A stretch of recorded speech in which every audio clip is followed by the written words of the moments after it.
हरे कृष्ण, आप सबका स्वागत है। कल हम लोग थोड़ा नेटवर्क लूज़ होने के कारण और बहुत ही वीक हो गया था और समय भी चला गया, तो फिर हमने कल का क्लास ड्रॉप कर दिया था। परंतु आज और कल सुबह 8:30 बजे भी क्लास रखेंगे, 8:30 से 9:30, और फिर 9:30 बजे एग्ज़ाम रखेंगे। तो नेटवर्क अभी है तो इसमें क्लास कर लेते हैं। अगर नेटवर्क वीक होता है, कट हो जाता है, तो हम यहाँ से दूसरे जगह मूव करेंगे जहाँ एयरटेल का टावर है। तो आप बने रहिएगा, अगर कट भी हो गया तो वो कंटिन्यू होगा। ठीक है, हरे कृष्ण। अभी हम छठे अध्याय में प्रवेश कर रहे हैं। तो छठे अध्याय का जो ब्रेकअप है वो आपको ऑलरेडी व्हाट्सएप पे भी आ चुका होगा ब्रॉडकास्ट से, और नहीं भी आया तो मैंने बोर्ड पे लिखा है आपके लिए। तो 5वें अध्याय में अर्जुन ने पूछा था कर्म संन्यास और कर्मयोग में क्या उचित है, तो भगवान ने क्या जवाब दिया? कर्मयोग उचित है। तो अब भगवान जो है छठे अध्याय में थोड़ा कर्म सन्यासी का और इसका फर्क बताएंगे कि योग में रहने से और क्या फ़ायदा है। तत्पश्चात वो, क्योंकि उन्होंने अंतिम में कुछ श्लोकों में किस चीज़ का वर्णन किया था कि कैसे अपने आप को आप स्थिर करते हुए भी, यानी जो एक्चुअल योग है अष्टांग योग, उसका भी वर्णन भगवान ने किया था। उसको और विस्तार में इस अध्याय में बताएंगे। तो इसका ब्रेकअप इस प्रकार है। इस अध्याय में 47 श्लोक हैं, जिसमें 1 से 9 जो है योगारूढ़ से योग आरूढ़ का अभ्यास, यानी योग रुरुक्षु यानी सबसे निम्न स्तर का आपका जो जीवन शैली है, यानी जस्ट मनुष्य जैसे आप थोड़ा सा वेदों को मानते हैं और एक अधोश्रद्धा की लेवल आप मान सकते हैं। तो धीरे धीरे आप क्या करते हैं, अपने अभ्यास को आप बढ़ाते हैं। धीरे धीरे आपको ज्ञान होने लगता है, सही क्या है, गलत क्या है, आध्यात्मिक क्या है, भौतिक क्या है, और आप उस प्रकार से आप अपने उस लैडर को क्या कर रहे हैं, चढ़ रहे हैं।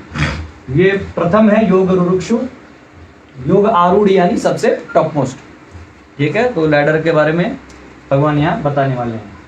फिर 10वें श्लोक से 27वें श्लोक में योग अभ्यास की स्थितियाँ, कि योग अभ्यास जो है, जो ध्यान अष्टांग योग की बात हो रही है, तो इसमें क्या क्या स्थितियाँ हैं, क्या क्या लेवल्स हैं जो आपको पार करना पड़ता है, क्या क्या स्टेजेस हैं। क्योंकि एट अ टाइम सब कुछ नहीं होता है। जैसे आप अगर खाना खाना चाहते हैं तो आपको पहले किचन बनाना होगा, उधर गैस रखना होगा, उधर आटा लाना होगा, उसे गोतना होगा, रोटी बनाना होगा, सेकना होगा, भोग लगाना होगा, फिर खाना होगा। आप आटा देखते ही नहीं खा सकते। तो वैसे योग का भी जो स्टेज है, वैसे नहीं कि जब आप बैठ गए, आंख बंद कर लिया तो आपको इमीडिएटली वो हो जाएगा, नहीं। आपको जो भौतिक इंद्रियां हैं इनको स्थिर करना होगा। भौतिक जो विषय हैं, विषय वस्तु हैं, गंध रूप इत्यादि, जैसे आप आंख बंद कर लीजिएगा, लेकिन आप समोसे का चिंतन, स्त्री का चिंतन बैठे बैठे कर सकते हैं बिना आँख के भी।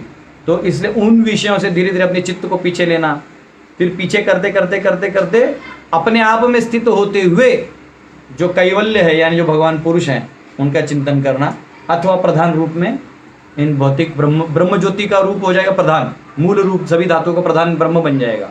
तो या तो ब्रह्म में भी लीन होते हैं, ये निराकार में भी घुस सकता है इतना होने के बाद, या फिर पुरुष में भी घुस सकता है। यहाँ घुसेगा तो वो प्रीति में आ जाएगा, प्रेम में आ जाएगा, प्रेम में आएगा तो फिर क्या होगा, भक्ति। समझ रहे हैं? तो ये जो सारा स्टेज है, ये भगवान ने ये 18 श्लोकों में बताया है। 28 से 36 में योग की पूर्णता क्या है, कि कृष्ण को परमात्मा के रूप में साक्षात्कार करना। ठीक है, इसका वर्णन पूर्ण श्लोकों में आएगा। 37 से 45 में योग भ्रष्ट अगर कोई हो जाए, अगर किसी व्यक्ति का पतन हो जाए, तो वो क्या होता है उसके साथ, आधे में ही कोई कर रहा है कुछ और बाद में उसका नहीं हो पा रहा है आगे, तो क्या करना चाहिए उसको, वो यहाँ पे दिए गए हैं। 46 से 47 जो है वो सर्वोत्तम योग माना गया है, यानी लैडर जो मैंने आपको बताया था, कर्मकांड, सकाम, निष्काम, ज्ञान, ध्यान और भक्ति, तो उस लैडर का वर्णन भगवान यहाँ करने वाले हैं। हरे कृष्ण। ठीक है, तो आइए हम सब छठे अध्याय में प्रवेश करते हैं। ओम अज्ञानतिमिरन्धस्य ज्ञानाञ्जनशलाकया चक्षुरुन्मिलितं येन तस्मै श्रीगुरवे नमः। नमः ओं विष्णुपादाय कृष्णपृष्ठाय भूतले श्रीमते भक्तिवेदांत स्वामिनिति नामिने। नमस्ते सरस्वती देवे गौरवाणी प्रचारिणे निर्विशेष शून्यवादी पाश्चात्य देशतारिणे। जय श्री कृष्ण चैतन्य प्रभु नित्यानंद श्री अद्वैत गदाधर शिवासादि गौर भक्त वृंद। हरे कृष्णा कृष्णा कृष्णा हरे हरे, हरे राम राम राम हरे हरे। हरे कृष्णा। यहाँ पे कहा गया है, श्री भगवान उवाच अनाश्रितः कर्मफलं कार्यं कर्म करोति यः स सन्यासी च योगी च न निरग्नि न च अक्रियः। श्री भगवान ने कहा, जो पुरुष अपने कर्मफल के प्रति अनासक्त है और जो अपने कर्तव्य का पालन करता है वह सन्यासी और असली योगी है। वह नहीं जो न तो अग्नि जलाता है और न कर्म करता है।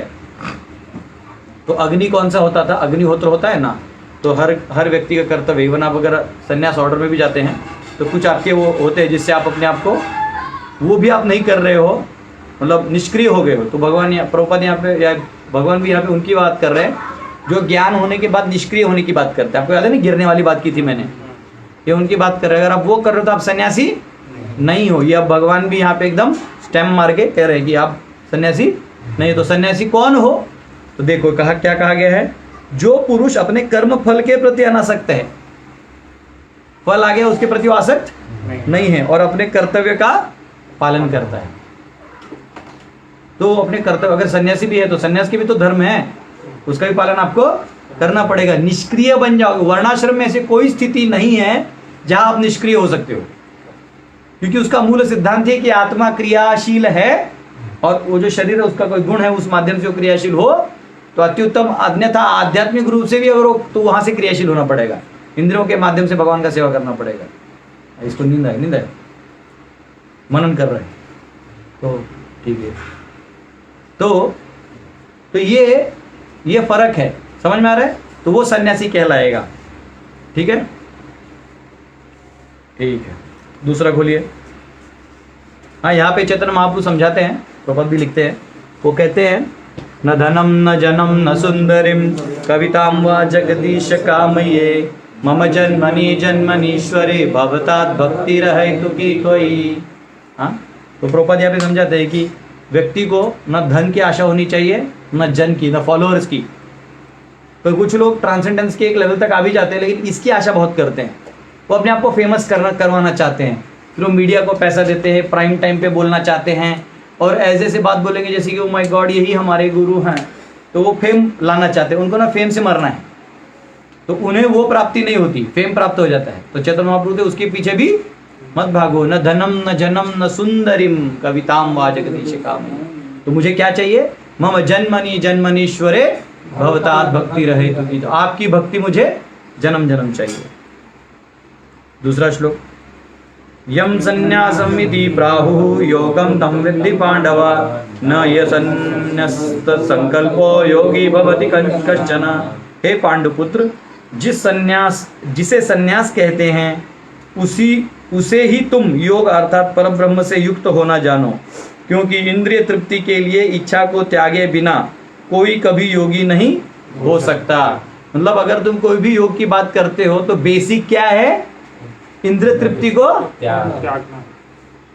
अब परछाई के साथ खेले जा रहे हो तो फिर वो वहां से जुड़ोगे कैसे? सूर्य का किरण कैसे ले पाओगे? सूर्य का दर्शन करना ही मतलब परछाई को छोड़ना, इंद्रिय तृप्ति को त्याग कर देना है। तो यहाँ पे कर दिया। जैसे आपको एक उदाहरण यहाँ मतलब हम लोग प्रभुपाद जी अलग अलग क्लास में देते हैं। जैसे मछली है, वो क्या करता है? उसको जो ही आप पानी से निकाले वो क्या करता है? थर थर थर थर थर थर थर थर थर थर। क्यों? क्योंकि उसका स्वभाव ही है पानी में रहना। वैसे आत्मा इस प्रकृति के साथ खेल तो रही है, पर अंदर से तड़प रही है। किस भूख से? जो ओरिजिनल कनेक्शन है वो नहीं बना है। तो यहाँ बंगला मिल जाएगा, गाड़ी मिल जाएगा, सब सब सब सब मिल जाएंगे, नौकर भी आपको हाथ पाँव दबा के दे रहे, फिर भी तृप्ति नहीं होगी। क्यों? वो बचा है। तो वो हाल है। तो इसलिए यहाँ भगवान कह रहे हैं कि वो असली है जो वहाँ करेगी। यहाँ पे थोड़ा भी ध्यान दीजिए तो आप गए।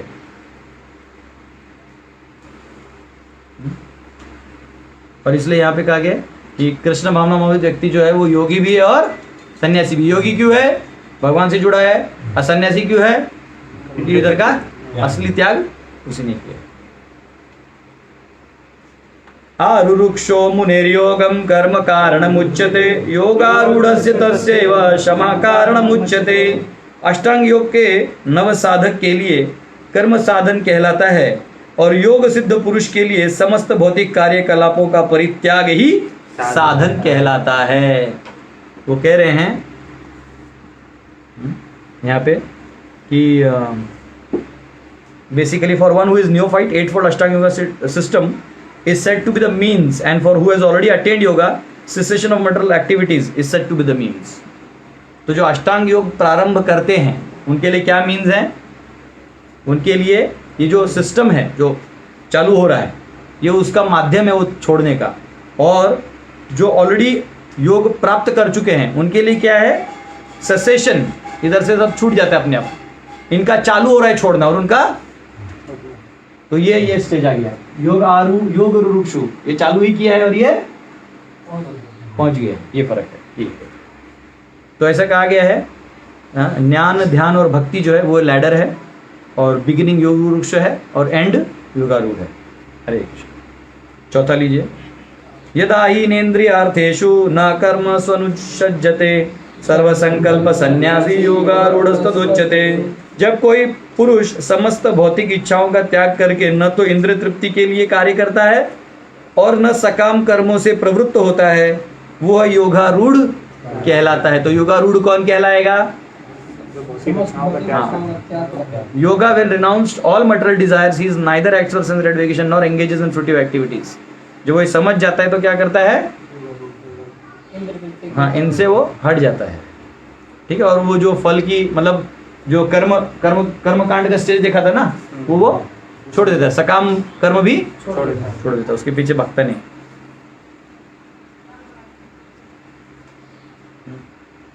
तो यहाँ पे एक और चीज कहा गया है कि अभी मैं लिखता हूँ, मैं लिख इसलिए रहा हूँ कि मेरे को फटाफट क्लास खत्म। ठीक है, ये क्या है? कर्म, याद है ना? क्या है? कर्मकांड। बोलो। कर्मकांड, सकाम कर्म, निष्काम।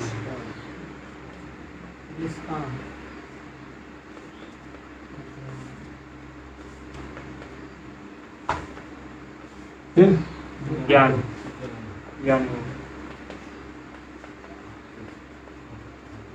फिर ध्यान योग, फिर भक्ति योग। अब ध्यान से देखो, यहां से लेकर यहां तक कर्म योग कहा गया। टोटल क्या कहा गया है? क्योंकि ध्यान में जाने के बाद भी क्या करना पड़ेगा? कर्म करना ही। हाँ, यहाँ देखो, ये क्लियर लिखा है। अभी तक केंद्र बिंदु कौन है? कर्म क्यों करना पड़ेगा? केंद्र बिंदु कौन है? तुम हो। बात समझ में? और भक्ति में केंद्र बिंदु कौन है? तो ध्यान में भी केंद्र बिंदु, क्योंकि एक्सटेंडेड सेल्फिशनेस है। अभी आप किसका सोच रहे हो? खुद का सोच रहे हो, मतलब मोक्ष भी किसको चाहिए? तो यहाँ मोक्ष नहीं चाहिए होता आदमी को, मोक्ष बाय प्रोडक्ट है। मोक्ष क्या है? By product. यहाँ क्या है? चाहिए। ठीक है, पांचवा, उद्धरेदात्मनम् आत्मानं नात्मानम् अवसादयेत् आत्मैव हि आत्मनो बन्धुरात्मैव रिपुरात्मनः। मनुष्य को चाहिए कि अपने मन की सहायता से अपना उद्धार करे और अपने को नीचे न गिरने दे। यह मन बद्ध जीव का मित्र भी है और शत्रु भी है। तो प्रॉब्लम क्या है कि चाहे आप योग आरूढ़ में हो या योग क्या है वो, योग रुरुक्षु में हो या योग आरूढ़ में हो, टॉप मोस्ट में हो या लोएस्ट में हो, छोड़ते यहाँ भी आप कर रहे हो। लेकिन एक चीज याद रखो, यहाँ सबसे बड़ा एलिमेंट कौन सा है जिससे आपको डील करना है? मन। किससे? मन। क्योंकि मन जो है, देखिए जैसा ये मन है, ठीक है, मन जो है वो विषय, इंद्रिय विषय और इंद्रिय, इनसे डील करता है, बराबर। और ये मन भी अगर आप ऐसा करते हैं, अंदर में बुद्धि लगा देते हैं, बुद्धि है और ये मन है, ठीक है, और ये सर्कल अगर आप ऐसा बना देते हैं, तो ध्यान से देखो, बुद्धि ने मन को गाइड करना चाहिए, मन ने इंद्रिय विषय को रोकना चाहिए और अपने आप इंद्रिय स्थिर हो जाएंगे। लेकिन ये मन जो है ना, इतना आसान नहीं है, ये स्विच ओवर मार देता है। ये अचानक से दोस्ती कर लेगा, अचानक से, इससे भी वही करता है बुद्धि जी, कभी अच्छा भी बोलते कभी।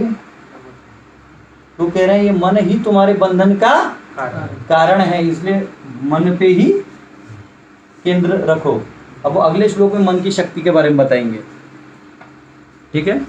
तो इस श्लोक के ऊपर तात्पर्य में कहा गया है, अमृत बिंदु उपनिषद 2 में आता है, मन एव मनुष्याणाम कारणम बंध मोक्षयो बंधाय विषयासंगो मुक्तये निर्विषम मनः है उस श्लोक तात्पर्य में। For man mind is cause of bondage and mind is cause of liberation. Mind absorbed in sense objects is bondage, mind detach from sense object is liberation. यानी मन विषय इंद्रिय विषयों में है तो क्या है वो बंधन है, मन इंद्रिय विषयों से हट गया तो मुक्ति है। ये अमृत बिंदु उपनिषद है, उसका ये कथन है। अब छठे अध्याय का छठे श्लोक कह रहे हैं बंधुर आत्मनम आत्मनस्तस्य येनात्मैवात्मना जितः अनात्मनस्तु शत्रुत्वे वर्तेतात्मैव शत्रुवत्। जिसने मन को जीत लिया है उसके लिए मन सर्वश्रेष्ठ मित्र है।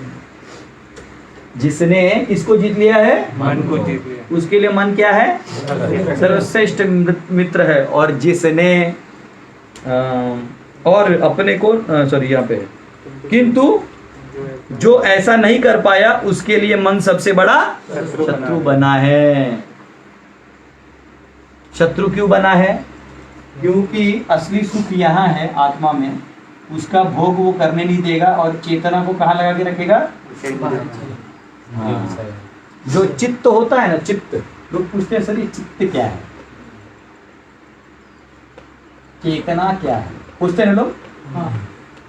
आत्मा क्या है? बहुत सिंपल है। आत्मा आत्मा है, वो तो कोई डाउट नहीं है। आत्मा का चेतना होता है, क्या होता है? ये कॉन्शियसनेस, यानी उसकी जो शक्ति है, लाइक जो उसका कह सकते हैं एक्टिव फीचर है, वो चेतना है। और चेतना जब सत्व के साथ मिक्स हो जाती है तो उसको क्या बोलते हैं?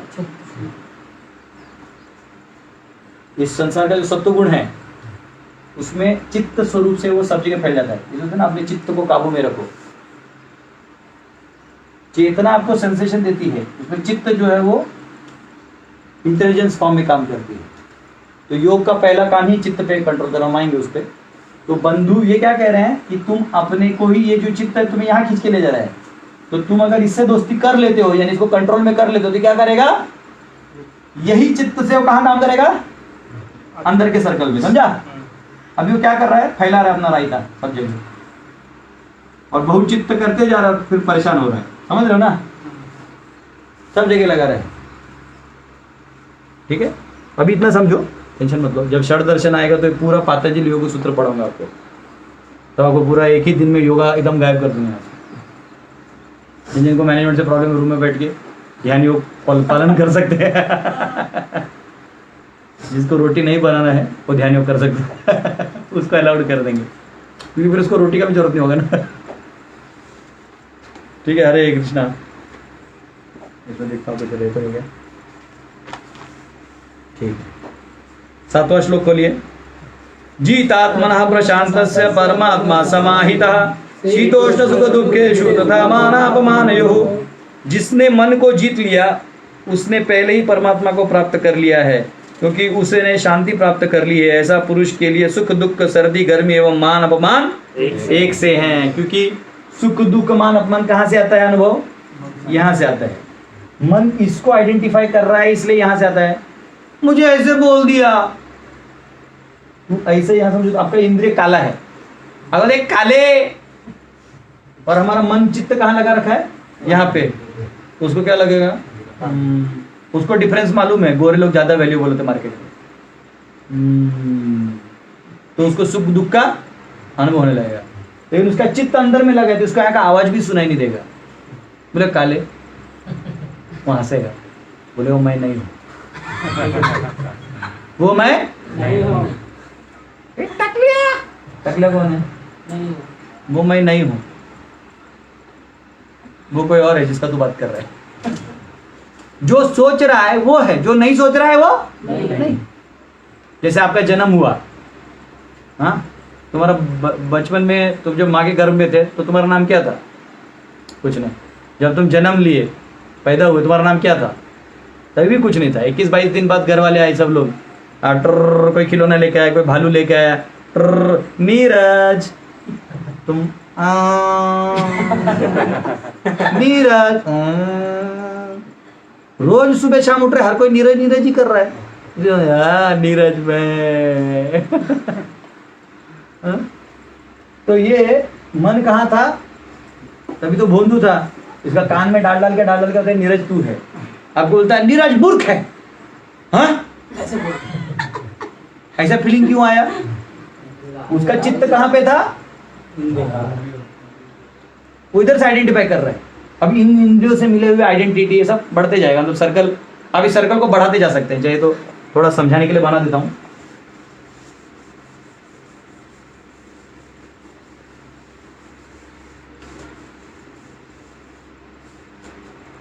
हाँ, जैसे हम लोग ऐसा कर देते हैं, पी यानी परमात्मा, ठीक है, ए यानी आत्मा।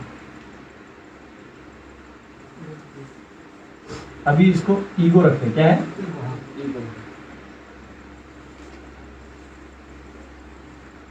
इंटेलिजेंस, बुद्धि, ठीक है, माइंड, मन, ठीक है, इंद्रिय विषय, ऑब्जेक्ट, सेंस ऑब्जेक्ट, ठीक है, जो इंद्र रूप रस गंध इत्यादि हैं, और इंद्रिय।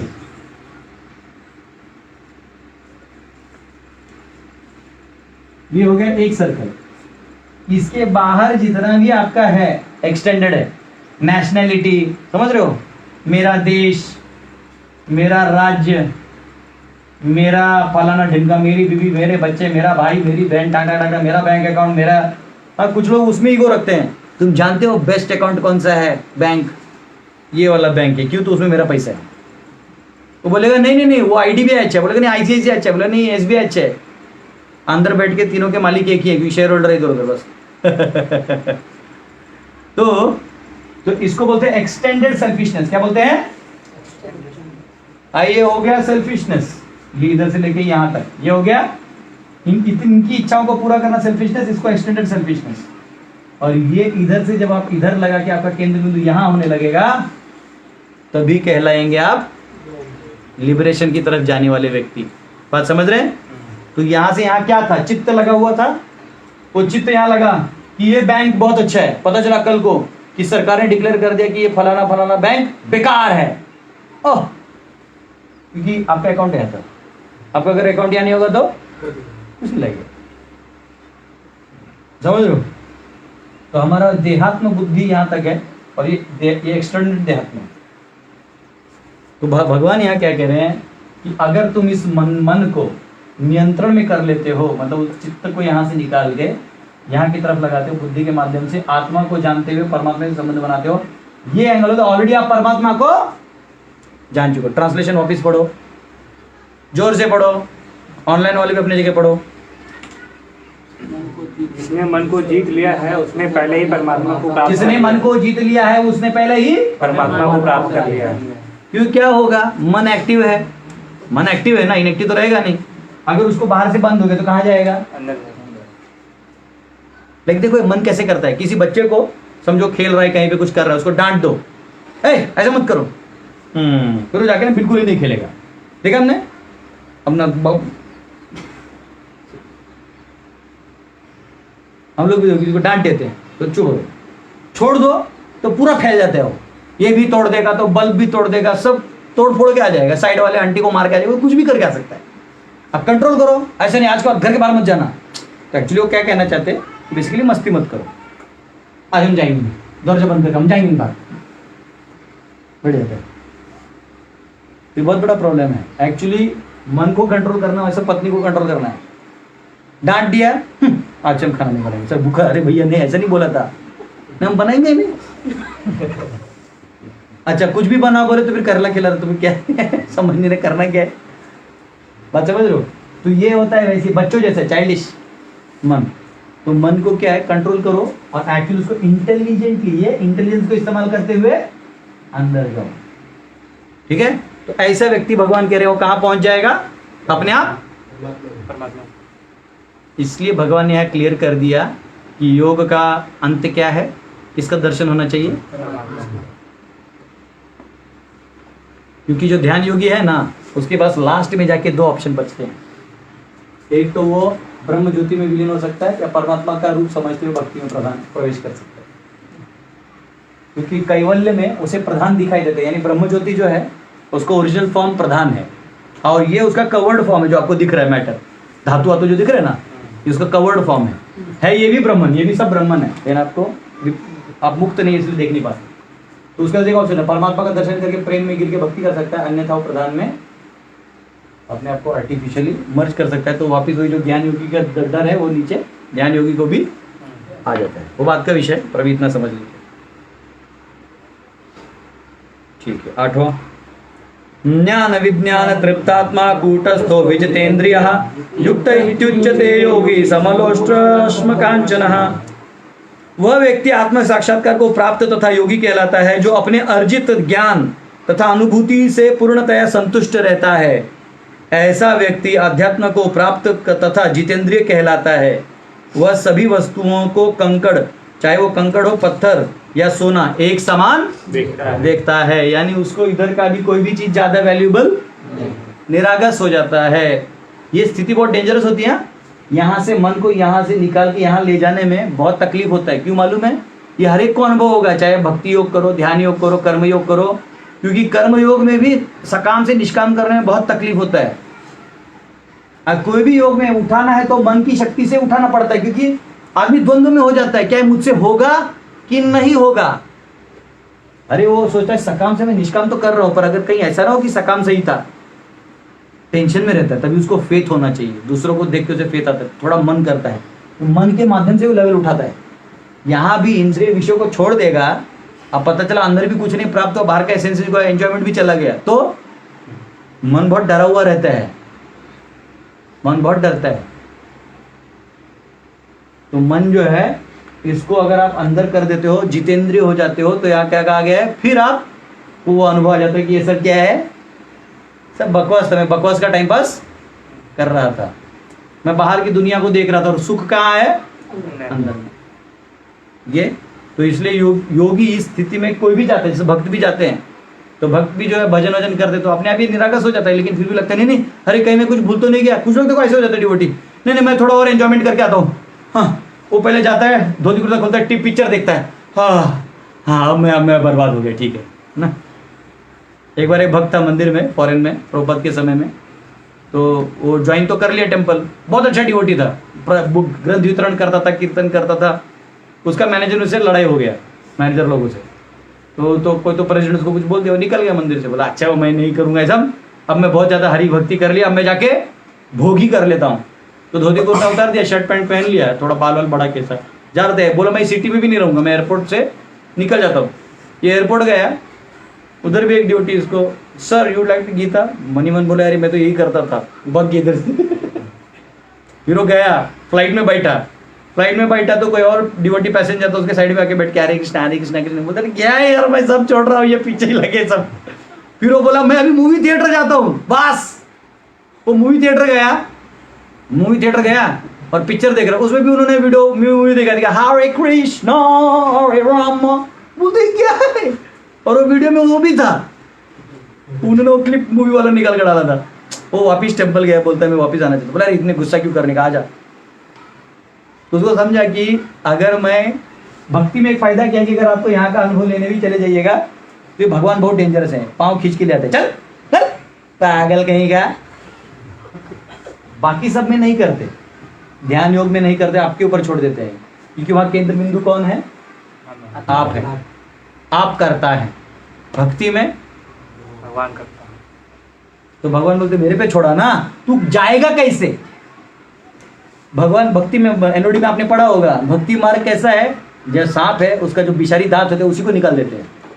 तो मन में जो भोग करने की जो प्रवृत्ति है वो भक्ति में आते ही एक महामंत्र बोलते ही खलास, उसके बाद भोग भी करने जाएगा तो कच्चा लगता है, मतलब कोई भी भोग करने चाहिए। अब ऐसा लगे कुछ तो गलत कर रहा हूँ, मतलब जैसे कई लोग नए गृहस्थ होते हैं, पहले बहुत अच्छे से भक्ति करते, घंटी वंटी बजा के भोग लगा खाते हैं, हरे कृष्णा हा प्रसाद, फिर अचानक से बताते बस बाहर जाके खाना है, आज मैं प्याज लहसुन ही खाऊंगा, खाते खाते छी छी छी ऐसा लगता है। हाँ, कई बार लोग भक्ति छोड़ के चले जाते हैं, घर जाते पता चला इधर कुछ है ही नहीं, समझ रहे हो। तो ये भगवान बोलते तेरा मैं वहां चेतना लगने ही नहीं दूंगा। समझ रहे हो ना? जैसा कोई पति पत्नी शादी की है, पत्नी बोले मैं आज से तुमसे नहीं रहना, मैं क्या और शादी करूँ, सवाल ही नहीं आते है। मेरे से क्या, मैं उठा के लाऊंगा तेरे को, मंडप में कौन करता है मैं देखता हूँ। ये पति होना चाहिए। तू कर कैसे सकती है, मैं गोली मार दूंगा उसको।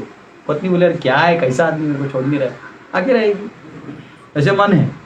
भगवान बोलते तू लगा नहीं लगा, तू मेरा नाम लिया ना, तू आके मुझे एक बार बोला ना कि प्रभु मैं तुम्हारा हूं, बस तब मैंने सीरियसली ले लिया। तू सीरियस नहीं था, मैं था। तू सीरियस नहीं था जब तू बोल रहा था प्रभु मैं आपका हूं, मैं आपकी स्वीकार हूं। अब बाद में तू भूल गया, लेकिन मैं नहीं भूला। किसी आदमी को आप बोल दीजिएगा आई लव यू, और वो बंदा रियली सीरियस है, आपने भले ही मजाक में बोला, वो उठा के ले आएगा, बोला ऐसा कैसा, तूने तो बोला।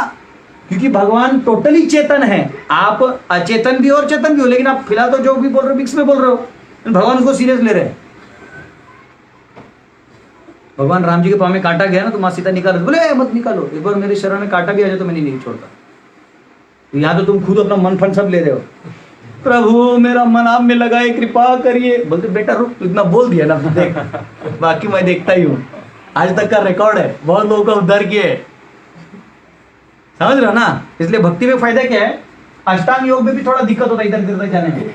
भक्ति करने लोगे तो इंद्रियों को सेवा, इंद्र विषयों को काम मिल जाता है, इंद्रियों को काम मिल जाता है, मन को होता है, बुद्धि भी एकदम आध्यात्मिक हो जाती है, अहंकार पूरा डाउन होता है, सर्व उपाधि भी निर्मुक्तम, सब उपाधि छोड़ दो। नाचना ही है कीर्तन में, हाँ हरी बोल, तो उसमें क्या उपाधि है कि मैं कंपनी का प्रेसिडेंट हूँ, हरी बोल, मैं अमेरिकन प्रेसिडेंट हूँ, हरी बोल, वो क्या लेन देन है, वो नाच ही नहीं सकता। जो है उपाधि लोग आप कीर्तन नहीं कर सकते। आप सोचेगा मैं इस मंदिर का अध्यक्ष हूँ, सब लोग नाचिए, तो नाच नहीं पाओगे। नाचने के लिए भी क्या करना होगा, एक्चुअली जब हम किसी को कीर्तन में खींचते हैं तो क्या होता है, ऐसा करता है एकदम। फिर भी कोई उसका दोस्त होता है, अरे चल चल चल, उसको बोलते कुछ, उसका ईगो हट कर, चल चला, वो क्या नहीं कैसे बोले, वो आ जाता है। फिर हम ऐसा करते थे, थोड़ा थोड़ा करते थे, एक उपाधि जाती, दो उपाधि जाती, बोले अबे शाणे फुल नाच चल, फिर वो येड़ा होता, ये हरी बोल हरी बोल, उनकी सारी उपाधियां गड्ढे में गिर जाती है। फिर बोलते एक बार नाचा ना, मैं तेरे को नहीं छोड़ेगा। फिर ये एक्शन में आ जाते हैं। तो भक्ति का ही फायदा है। या भगवान क्या कह रहे हैं, इन सब के लिए शुरुआत में किसको ध्यान देना जरूरी है, मन। ठीक है, तो यहां पे कहा गया है, अतः भक्ति रसामृत सिंधु को कोट करते हुए, अतः श्री कृष्ण नामादि न भवेद ग्राह्यम इंद्रिय सेवोन्मुख्य ही जिह्वादो स्वयमेव स्फुरत्यदः। कोई भी व्यक्ति अपनी दूषित इंद्रियों के द्वारा श्री कृष्ण का नाम रूप गुण तथा ये सब नहीं ले सकता। इसलिए वो भगवान की दिव्य सेवा से पूरित होने पर ही कोई उनके दिव्य नाम, मतलब भगवान की सेवा में लग जाएगा तो ये सब आप आराम से ले सकते हैं। ऐसा ही है कहा गया है। ओके, फिर आपको आता है, ये पद्म पुराण का वर्ष है जो भक्ति रसामृत सिंधु में भी कोट किया गया। ठीक है, 9वां श्लोक खोलिए। सुहृन्मित्रार्य उदासीनम अध्यस्थ द्वेष्य बंधुषु साधुष्वपि च पापेषु समबुद्धिर्विशिष्यते। जब मनुष्य निष्कपट हितैषियों, प्रिय मित्रों, तटस्थों, मध्यस्थों, ईर्ष्यालुओं, शत्रुओं तथा मित्रों, पुण्य आत्माओं एवं पापियों को समान भाव से देखता है तो वह और भी उन्नत माना जाता है। तो ये जब इनको समान भाव से देखने लगता है, क्या करने लगता है वो, कि उसका कोई भेदभाव कहाँ आता है, जब उसकी चेतना, चित्त यहाँ फंसा हुआ है, जब वो अंदर की तरफ जा रहा है तब उसका ये सब क्या हो जाता है। अब जैसे मैं आपको एग्जांपल बताता हूँ, अब इसके बाहर आइए, अगर आपकी चेतना यहाँ भारत तक है या भारतीय है, तो फिर अब पाकिस्तान में कोई काला है, कोई गोरा, आपको प्रॉब्लम है। इन भारत में है तो किधर दे रहे, बिहारी है, मराठी है, गुजराती है, साउथ इंडियन, अयो लंगे, हाँ, इधर आने लगेगा भेदभाव। भेदभाव कहाँ आएगा, जहाँ तक तुम्हारे चित्त गया। और समझ रहे, अब उधर कोई चाइना में काला है, गोरा है, अमीर, आपको टेंशन है नहीं, यहाँ है जहाँ तक आपके चित्त गया। कोई भारत वर्ष जानते नहीं, मतलब अपना घर, मेरा बच्चा, जब माता ही लोग होते हैं, मेरा घर, मेरे बच्चे, बस मैं, और बस। जब मेरे को साइड में पड़ोसी बम फटे कोई लंदन में, लेकिन उसको टेंशन होता है, घर का भेद होता है, यहाँ क्यों रख दिया इसको, बच्चे तुमने उसको वहां क्यों रख दिया, इस कपड़े को यहीं रखो। तो जहां तक आपकी चेतना है वहां तक आपका ये भेदभाव चलते रहेगा। तो आपकी चेतना अगर यहाँ के अंदर जा रही है तो फिर यहाँ का भेद अपने आप आपका वो मायने ही नहीं रखेगा। समझ रहे बात को, वो यहाँ पे कहा गया। 10वां, योगी युंजित सततम आत्मानं रहसि स्थितः एकाकीयत चित्तात्मा निराशिर और परिग्रह। योगी को चाहिए कि वह सदैव अपने शरीर, मन तथा आत्मा को परमेश्वर में लगाए, एकांत ज्ञान में रहे, एकांत स्थान में रहे और बड़ी सावधानी के साथ अपने मन को वश में करे। उसे समस्त आकांक्षाओं तथा संग्रह भाव की इच्छा से मुक्त होना चाहिए। तो भगवान कह रहे हैं इसको वो कंट्रोल करने के लिए आपको धीरे धीरे इधर से अपने आप को शिथिल करना पड़ेगा। समझ रहे हो? जैसे आपको याद है हमने यज्ञ में यज्ञ आहुति बोला था, आहुति की बात की थी। तो एक प्रकार के योगी कौन थे? जो अपने इंद्रिय को ही, योगी लोग क्या करते हैं, इंद्रिय को ही प्राणवायु में, अन्नमय कोश को प्राणमय कोश में समाहित कर देते हैं। जैसे उसका खाना पीना बंद कर दीजिएगा तो अन्न कहाँ में प्रवेश हो जाएगा? समझा? ठीक है। तो यहाँ पे क्या कहा गया है कि जो इम्पर्सनलिस्ट हैं, ब्रह्मवादी हैं, जो ब्रह्मन को मानते हैं, वो भी कृष्ण भावना भावित हैं, क्योंकि भगवान के कौन से अंग के वो परिचित है? निराकार शक्ति से वो परिचित है। और जो परमात्मा को मानते हैं योगी गण, वो भी कृष्ण भावना भावित ही माने जाएंगे, बुद्धि योग के भाग माने जाएंगे। क्यों? वो भी भगवान के किसी अंग को मानते हैं। जो भगवानवादी है, भक्त हैं, वो भी माने जाएंगे। बात समझ रहे हो? तो इसके ऊपर, ये लैडर के ऊपर जो है कृष्ण भावना भावित का वाक्य आ जाएगा। बात समझ रहे हो? ये लोग भगवान को मानते हैं। हम नकली की बात नहीं कर रहे, अब इसमें हर कोई नकली भी हो सकता है, नकली की बात नहीं, जेन्युइन जिसका सेंटर वो है वो माना जाएगा। जैसे नकली योगी लोग भी होते हैं, योगा जो आजकल सिखाते हैं मॉडर्न में, वो क्या है? वो नकली है। ऐसे करो, उसमें परमात्मा किधर दिख रहा है? पर फर्स्ट योग का पहला काम है मन अंदर करना। यहाँ आप देख रहे हो और दूर साइड में और कौन कौन आया, इससे क्या होने वाला? इधर क्या कहा है, कहाँ जाना चाहिए योग करने के लिए? एकांत स्थान में। आप वहां जाते हो जहां हर कोई योगा ड्रेस पहन के आते। योगा ड्रेस तो और भी रोमांटिक लगते हैं। यह हाल है। और उसको उन्होंने modernization, you know, this is what is required, उसको फॉर्मलाइज कर दिया है, जबकि वो योगा नहीं है। योग है जब आप अकेले हो जाते हैं और आपका गोल ही है केवल किसको देखना? परमात्मा को देखना। ठीक है। और यहाँ मॉडर्न योगा का गोल क्या है? अन्य आत्माओं के शरीर को देखना।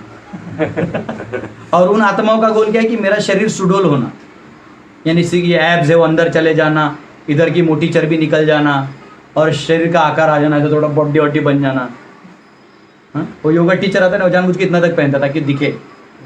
हाँ देखिए, कट्स, गोल कुछ और है, तो वो नकली है, उसका वो ध्यान योगी नहीं है, वो योगी भी नहीं है। योगा वर्ल्ड का बिजनेस बना दिए, बिजनेस योगा।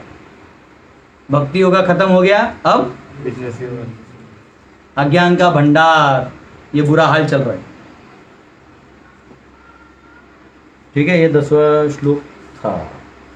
ठीक है, अब जो है 10वें से लेके 32वें श्लोक तक जो अंग हैं उसके चर्चा भगवान करेंगे, उसमें भी बहुत कुछ आगे आएगा। ठीक है, हरे कृष्ण। 11वां और 12वां खोलिए। तो यहाँ पे भगवान है ना 10वें में ये भी बताते हैं, भक्ति रसामृत सिंधु में 2.55 और 56 का श्लोक है। वो फल्गु वैराग्य और युक्त वैराग्य की बात करते हैं। फल्गु वैराग्य मतलब आप इसको आर्टिफिशियली छोड़ दे रहे हो लेकिन अंदर ध्यान नहीं लगा रहे हो, तो उसको क्या कहते हैं?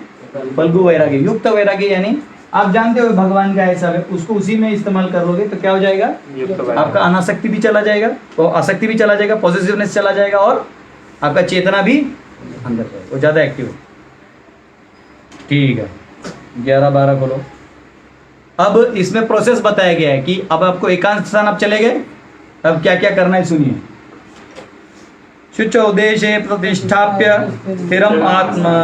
स्थिरम आसनमात्मनः नाति उश्रितं नाति नीचं चैलाजिन कुशोत्तरं तत्रैकाग्रं मनः कृत्वा यत चित्तेन्द्रियक्रियः उपविश्यासने युञ्जान उद्योगम आत्मविशुद्धये।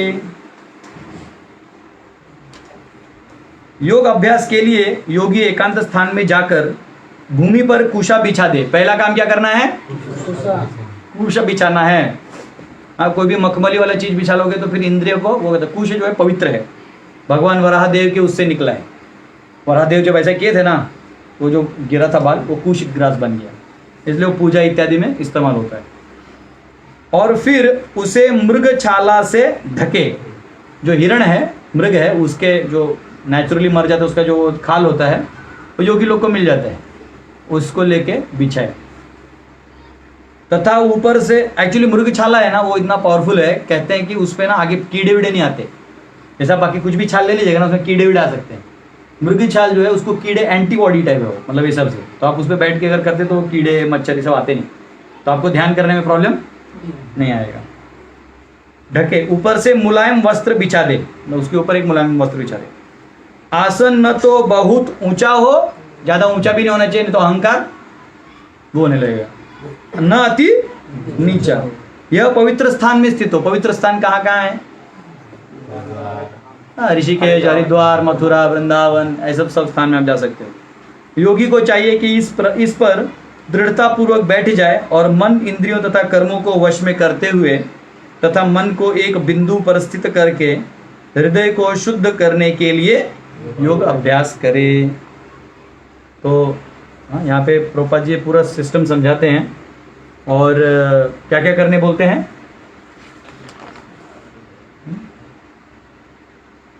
तो वेदांत सूत्र में कहा गया है 4:1-7 में, आसीनः संभवात्, वन शुड सिट।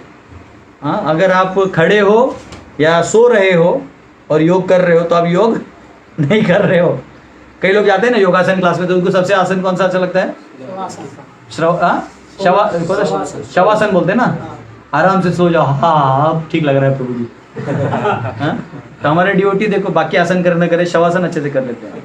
रात को 8 बजे मच्छरदानी लगाया, आराम से पंखा लगाया, इनहेल एक्सेल, उसके बाद कब इनहेल हो एक्सेल हो कुछ पता नहीं। सुबह 4 बजे सारा इनहेल एक्सेल चालू।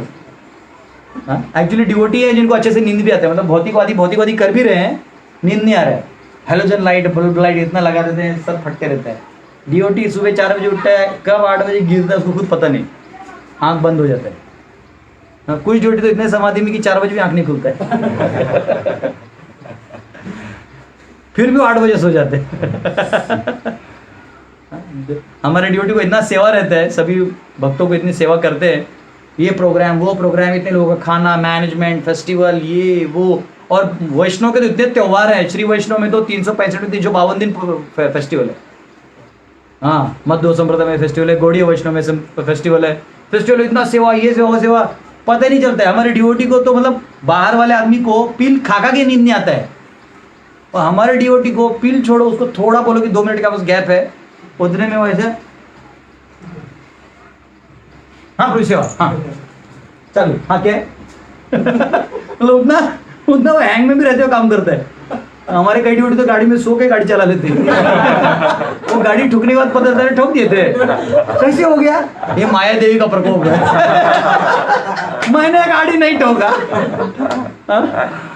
तो ये भक्त हैं, उनको आर्टिफिशियली कुछ भी करने की जरूरत नहीं। भोग भी अगर कोई कर रहा है तो वो भक्ति कर रहा है।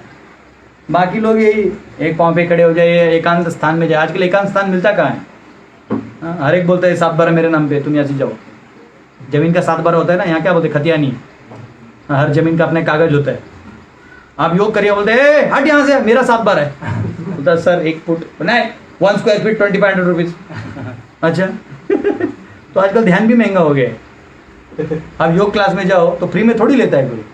10,000 rupees sir, we are teaching 2 asanas 10,000, 5 asanas 25,000। आइए अपना बैंक अकाउंट खाली करके जाइए। वैसे योग का काम ही वही है ना, आपके पॉजिटिवनेस छोड़ना है। छोड़ के जाइए। तो ये एक है। और यहाँ पे कहा गया है, तो इसलिए यहाँ प्रभुपाद जी लिखते हैं, हरेर नाम एव केवलम कलो नास्त्येव गतिरन्यथा। बृहन्नारद पुराण में आता है कि अगर आपको कुछ करना ही है तो इस कलयुग में सिर्फ हरि नाम और हरि नाम एव ही केवलम आपको तारेगा, अन्य कोई रास्ता नान्यत परत उपाय सर्व वेदेश दृश्यते। बाकी वेद कितना भी पढ़ लीजिए, ये 16 मंत्र अक्षर आपको काम आने वाला है। ठीक है, यहाँ पे कहा गया है। और कठोपनिषद में आता है 1.3.2, दृश्यते तु अग्रया बुद्ध्या सूक्ष्मया सूक्ष्मदर्शी भी the seers of subtle see the atma by concentrated fine intelligence. जो आत्मा का दर्शन करने वाले लोग हैं वो सूक्ष्म बुद्धि के माध्यम से आत्मा को जान जाते हैं। ठीक है, नोट्स बनाते हो क्या हुआ, वो 11-12 है ना, उसका जो हमने 13-14 के नोट्स बनाना चालू किया, फिर याद आ रहा है 11-12 रह गया, फिर पलटा 11-12 बनाए, फिर 13-14 के। तो मेरा नोट्स उधर आपको थोड़ा जब जेरोक्स आएगा थोड़ा आगे पीछे मिलेगा। ठीक है, ठीक है, 13-14 खोलिए। तो पहले क्या किया, पहले कहाँ गए ना, एकांत स्थान में खोजना है, फिर कुश बिछाना है, फिर हाँ वृक्षाल, फिर उस पे एक हल्का कपड़ा, फिर ना ऊंचा ना नीचा, फिर पवित्र स्थान होना चाहिए। अब सुनो क्या होना चाहिए आगे, समम काय शिरोग्रीवम धारयन् अचलम स्थिरः संप्रेक्ष्य नासिकाग्रं स्वं दिशश्चानवलोकयन् प्रशान्तात्मा विगतभिः ब्रह्मचारी व्रते स्थितः मनः संयम्य मच्चित्तो युक्त आसीत मत्परः। योग अभ्यास करने वाले को चाहिए कि वह अपने शरीर, गर्दन तथा सिर को सीधा रखे। अब क्या है, ऐसे एकदम स्ट्रेट 90 डिग्री होना चाहिए, 89-91 फेल हो जाएगा। और नाक के अगले सिरे पर दृष्टि लगाए। कहाँ लगाना है, हाँ लगाइए। कल कोई बोल रहा था कि प्रभु जी आंख टेढ़ा हो गया।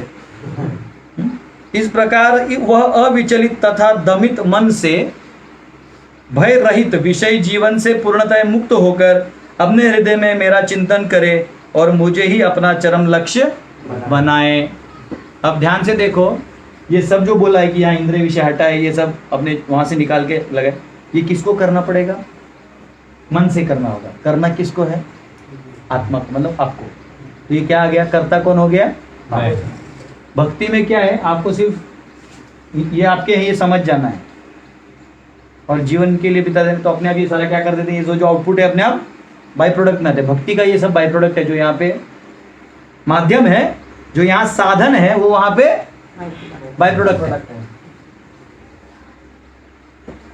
ठीक है, तो यहाँ पे कहा गया है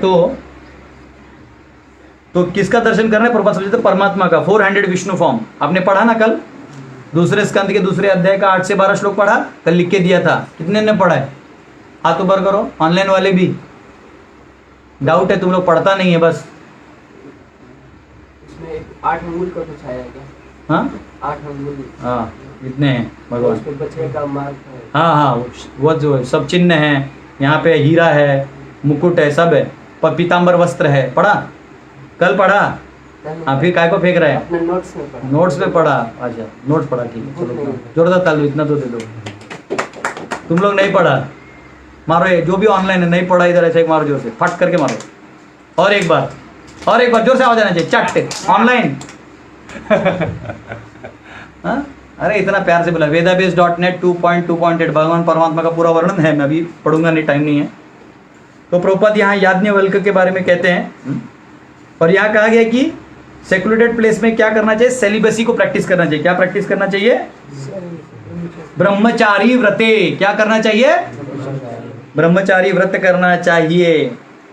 और तो प्रभुपाद लिखते हैं कि ब्रह्मचारी जो है वो ज्ञान ध्यान भक्ति में आराम से पालन कर सकते हैं। लाइक जो कोई भी ब्रह्मचारी व्रत करता है तो ज्ञान ध्यान और भक्ति में आराम से कर सकता है। लेकिन कोई गृहस्थ है वो ज्ञान मार्ग और ध्यान मार्ग को पालन नहीं कर सकता, लेकिन भक्ति कर सकता है। कोई गृहस्थ भी है, इतना भी है, तो अगर पत्नी के साथ भी है और व्यवहार भी नहीं, लेकिन ये और ये मार्ग को नहीं कर सकता। ये जितने भी ज्ञानी होते हैं ना, शंकराचार्य वंकराचार्य ज्ञान मार्ग में भी जाते हैं, इसमें भी जाते हैं, तो आपको वो छोड़ना पड़ता है। तो इसलिए ये ऑलमोस्ट वानप्रस्थ और संन्यास की स्थिति है।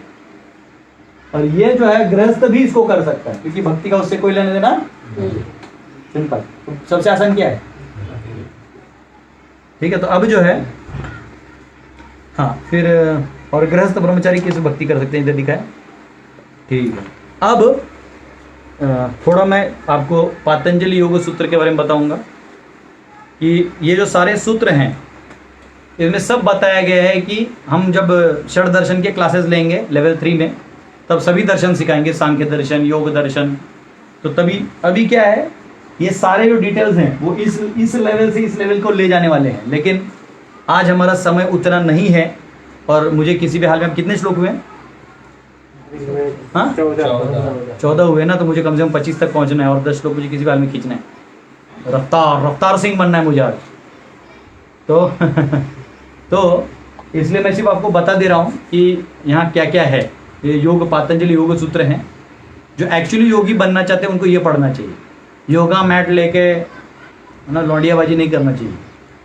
ये योग सूत्र है। इसका पहला डेफिनेशन क्या है सुनिए। ये देखिए जो पहला डेफिनेशन है ना योग सूत्र का, वो कहता है योगश्च चित्तवृत्ति निरोधा। चित्तवृत्ति का निरोध हो, रोक हो। चित्त की वृत्ति क्या है? फिलहाल आगे बढ़ते जाना है ना। मुझे देश चाहिए, पूरा ब्रह्मांड चाहिए, सब चाहिए, पैसा चाहिए, सब यहाँ का जा रहा है। पहला काम क्या है योग का? चित्त को रोकना। समझ में आ गया? ये पहला काम है। फिर इसके लेवल्स हैं यम, नियम, हाँ, आसन, प्राणायाम, प्रत्याहार, ध्यान, धारणा, समाधि। तो इन सब की व्याख्या यहाँ दी है। तो मैं एक एक लाइन में आपको व्याख्या बता रहा हूँ।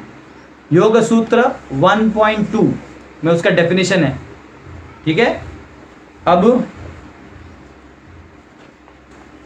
ये दूसरा भाग है। योग में 4 पद हैं, योग सूत्रों में 4 पद हैं। अब ये दूसरे पद का जो बात किया गया कैसे करना है, इस इधर से लेके इधर तक यही बताया है। ये जो इतना भाग है ना, इसमें बताया है कि यहाँ से यहाँ तक कैसे जाना है, ठीक है। अब ये जो पहला है ये मैं आपको पढ़ के दिखाता हूँ। पहला क्या है? यम। क्या है? यम। तो 30वां श्लोक है दूसरे पद का। हाँ, उसका नाम ही है साधना पद। क्या नाम है? साधना पद। साधना कैसे करना है वो दिया है। पहले पद का नाम है समाधि पद, पाद, यानी उसके चरणों में हो आप। समाधि के चरणों में आए हो लेकिन अभी साधना हो। अभी साधना का नाम है, देखो 30वां श्लोक है, दूसरा देखा, तीसरा श्लोक दूसरे पद का। अहिंसा सत्यास्ते तेय ब्रह्मचर्या परिग्रह यमाहा। यम मतलब क्या क्या क्या करना है आपको? हाँ, ये सारा चीज दिया है। अहिंसा, सत्य, अस्तेय, ब्रह्मचर्य तथा अपरिग्रह, ये 5 यम कहे जाते हैं। समझ रहे हो? यम में क्या क्या आएगा? हाँ, अहिंसा, सत्य, ब्रह्मचर्य। लिखो अहिंसा, सत्य, अस्तेय, ब्रह्मचर्य तथा अपरिग्रह। अभी मैं इसको रिपीट नहीं करूंगा, मेरा टाइम कम है, ठीक है। चाहे तो बाद में टैग लेके आप लोग लिख लेना, जो ऑनलाइन वाले उसको वापस खोल के आप लोग सुन लेना, ठीक है। ये 5 यहाँ कहे गए हैं। अभी इन 5 का अंदर में डेफिनेशन दिया गया है। अब 5 का क्या कहा गया है, हर एक का चीज कहा गया है। ये इतना करते रहेंगे तो बहुत टाइम जाएगा। तो ऐसा पूरा डेफिनेशन दिया है कि ब्रह्मचर्य मतलब क्या? अपने इंद्रियों से कोई भी काम वासना वाले कार्य नहीं करने हैं। सीधा लिखा है ब्रह्मचर्यम गुप्तेन्द्रिय यस्य उपस्थस्य संयमः। अपने इंद्रियों को संयम में रखिए। विषयाणाम अर्जनम रक्षण क्षय संग हिंसा दोष दर्शन स्वीकरणम अपरिग्रह इत्येते यमाः। कोई टेंशन नहीं, जब संस्कृत सीख लीजिएगा केशव से तो सब ट्रांसलेट कर लीजिएगा। इसको मैं सोच रहा हूँ बाद में इसको ना संस्कृत में इसको इंग्लिश कर देंगे, इसको रिलीज कर देंगे सबके लिए, ठीक है। 32वें श्लोक में आता है नियमाः। यम के बाद क्या आता है? नियम। शौच संतोष तपः स्वाध्यायेश्वर प्रणिधानानि नियमाः। वो कह रहे हैं शौच यानी क्लीनलीनेस, संतोष जो भी है उसमें संतोष, तप, स्वाध्याय तथा ईश्वर प्रणिधान के भेद से 5 के नियम है। ये 5 क्या है? ये 5 है। यमः, नियमाः, यम, नियम। अब यम नियम के बाद क्या आएगा? आसन। ये टैगलाइन का इतना फायदा होता है लगा के। आसन। आसन में देखिए क्या कहा गया है, स्थिर सुखम आसनम। 46वां श्लोक है, कौन सा है, दूसरे पद का 46। तो ये क्या कहा है कि आसनम, वो इधर लिखा हुआ है कि आसन किसको कहते हैं। वो कह रहे हैं कि स्थिर करते हुए अपने आप को, सिद्धि सह यम नियमः यम नियुक्तः कहे गए हैं। ये स्थिर अस्यास्ते अस्ते व अनेन इति आसनम। इस व्युत्पत्ति से जिसके द्वारा स्थिरता तथा सुख पुरुष को प्राप्त हो, यानी यम नियम पालन करने के बाद जो स्थिरता आपको प्राप्त हो उसको क्या कहा गया है, आसन। अब आसन सिर्फ वो वाला आसन नहीं, वो तो स्टार्टर है। उसके बाद आपके मन को भी एक आसन मिलता है। मैं इतना क्यों बता रहा हूँ आपको, लास्ट में बताऊंगा, वरना इतना टैग टूग लगाने की जरूरत था नहीं। ये तो प्रबंध ने मतलब बुक में ऐसे ही लिख दिया, परपुट में आसानी से मिल जाता है। ठीक है, अब लिखिए 49, 2.49। तस्मिन् सति श्वास प्रश्वास योग योग गति विच्छेद प्राणायाम। वो कह रहे हैं उस पूर्वोक्त आसन के पूर्णतया लाभ होने पर श्वास प्रश्वास का की स्वाभाविक गति का विच्छेद अर्थात अभाव, वह प्राणायाम कहा जाता है। जो श्वास विश्वास का चल रहा है ना, वो उसको प्रॉपर हटाना कि कहाँ क्या हो रहा है, आपको समझ में आना। अब वो समझ में कहाँ से आएगा, मन से नहीं आएगा, वो आंतरिक चित्त से। जब चित्त अंदर जाएगा तब बाहर का समझ में आएगा, समझ रहे ना। तो वो प्राणायाम का हल कहा जाता है। अभी हम लोग क्या सिर्फ सांस लेना छोड़ने कोई प्राणायाम बोल देते हैं, वैसे नहीं है। फिर 54 लो, 54, 2.54।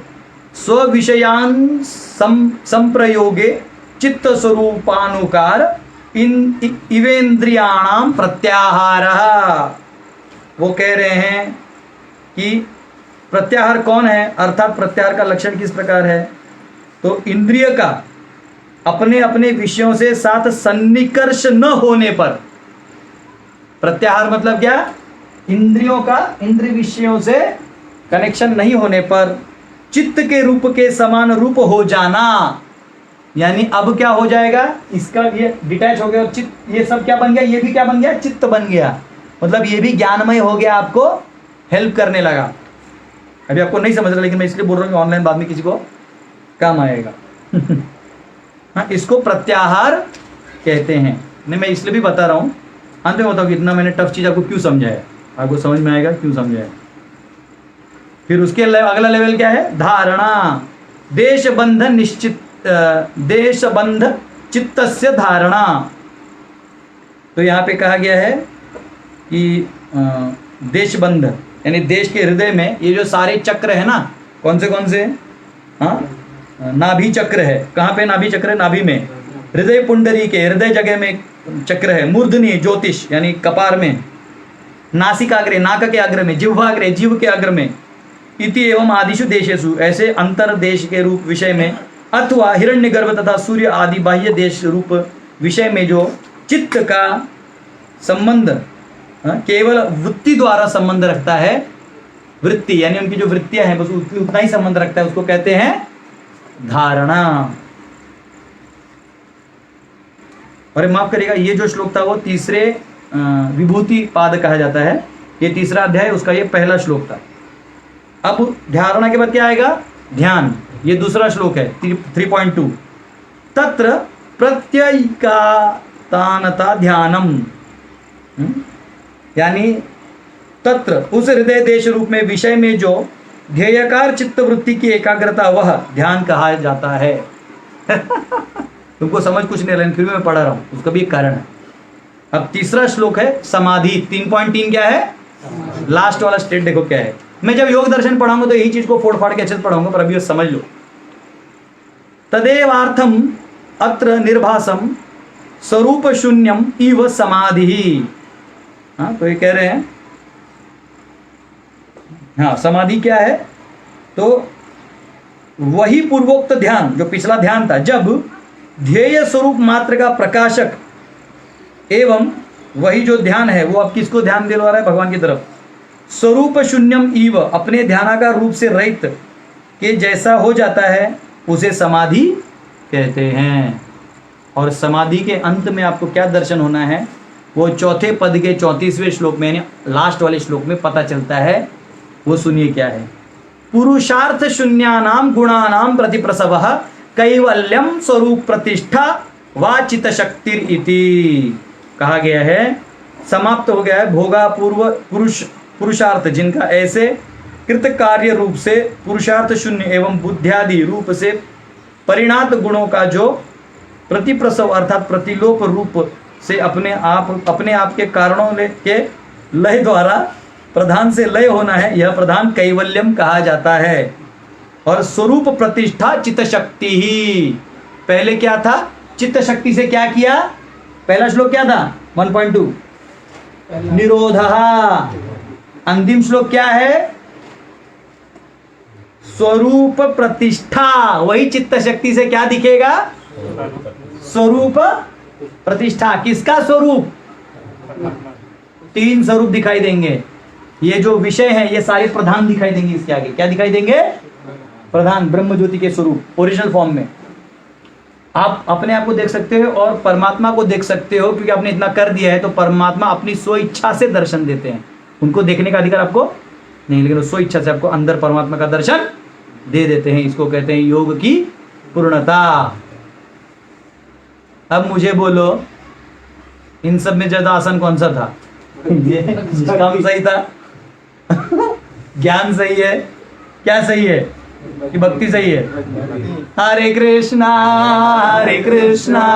कृष्णा कृष्णा हरे हरे, हरे राम राम राम हरे हरे। अब मुझे बोलो, ये समझ में पढ़ के नहीं आया, ये करने जाएगा तो क्या चित्त वृत्ति कहाँ चला जाएगा, उसका कोई भरोसा नहीं। मतलब एकदम ऐसे पूरा कंट्रोल कंट्रोल कंट्रोल, एक भी छूट गया तो वापिस कंट्रोल कंट्रोल कंट्रोल, फिर वापिस। बात समझ रहे हैं। तो इसलिए प्रभुपाद बार बार तात्पर्य में लिखते हैं। कई बार लोग पूछते हैं, प्रभु जी यहाँ तो ये कहा गया, प्रभुपाद तो भक्ति भक्ति लिखते हैं। वो जानते हैं बेटा तुमसे ना हो पाएगा मैंने भी जानबूझ कर पढ़ा है, मैं जानता हूं कि आप लोगों को बोर हो गया, मुझे खुद पढ़ते बोर हो गया, क्योंकि वो हमने किया नहीं है ना। वो करेंगे और जिसका चित्त मन तक आ गया वो एकदम प्रसन्न हो गया। हम लोग किए ही नहीं हम लोग को जरूरत ही नहीं, क्योंकि हमारा चित्त कौन संभालते हैं, जो भक्ति योग वाले हैं भगवान संभाल लेते। अपने आप लगने लगे, आप भगवान के बिना रह नहीं सकते। यहाँ करता आपको बनना पड़ेगा, वो प्रॉब्लम। ठीक है, समझ में आ गया। हाँ, जैसे प्रभुपाद लिखते हैं 2.59 में क्या लिखा है, विषया विनिवर्तन्ते निराहारस्य देहिना रसवर्जम रसोप्यस्य परम दृष्ट्वा निवर्तते। परम दृष्टि से कार्य करिएगा तो आप बच जाइएगा। ठीक है, परम दृष्टा पर रहेगा तो नीचे वाली चीजों पे आपकी रुचि नहीं लगी। चलिए 15 खोलिए।